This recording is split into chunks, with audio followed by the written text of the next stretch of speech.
2 பேருமே ஒரு ப்ராமிஸ் பண்ணியிருக்கோம். டெய்லி நைட்டு லவ் யூ சொல்லிட்டு தான் தூங்கணும். அதே மாரி ஓகே. காலைல எந்திரிச்சோன லவ் யூ சொல்லணுன்ட்டு. ஸோ அது இப்போ மட்டும் ஃபாலோ பண்ணிட்டு இருக்கோம். ஸோ இது வந்து ஈக்குவல் தான். நாங்க ஏன்னா அதிகப்படியா வந்து அதான் சொன்னேன் அவருக்கு வந்து கவிதை சொல்லாதெல்லாம் ம். வராதுடா. அவரோட அதிகபட்ச லவ் வந்து அந்த லவ் யூ தான்.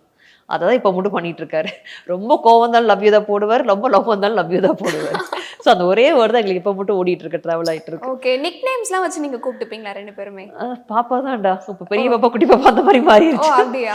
நீங்களுமே சார் பாப்பான்னு அவர் என்ன அப்படிதான் கூப்பிடுவாரு. நாங்க எங்க குழந்தைய பாப்பா தான் கூப்பிடுறோம். ஓகே.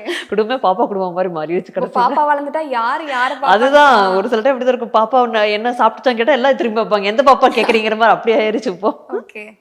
அண்ட் யார் வந்து ரொம்ப காம்ப்ரமைஸ் பண்ணி போவாங்க? இது வந்து என்னால பேசாம இருக்கவே முடியாது. நான் தான் ஃபர்ஸ்ட் வந்து பேசுவேன் அப்படின்ற மாரினா யார்? ஃபர்ஸ்ட் பேச நான் தான்டா பேசுவேன். But okay. காம்ப்ரமைஸ் பண்றது அவர் அது காம்ப்ரமைஸ் பண்ணிருவாரு. அவரு ஓகே. ரொம்ப நான் ஒன்ஸ் பேசினதுக்கு அப்புறம் ம். கொஞ்சம் இறங்கிருவாரு. அது ரொம்ப அந்த ஒரு ஸ்டெப்பனா நிக்க மாட்டாரு.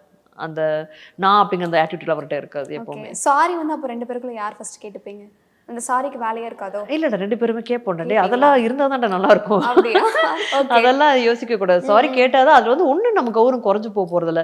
அந்த ஒரு வார்த்தைய கேட்டா நமக்கு வந்து சரி ஓகே நம்ம ரியலைஸ் பண்ணிட்டோங்கிற ஒரு ஃபீல், ஒரு ஹாப்பினஸ் ஆகும் நமக்கு கிடைக்கும். அவ்வளவுதான்.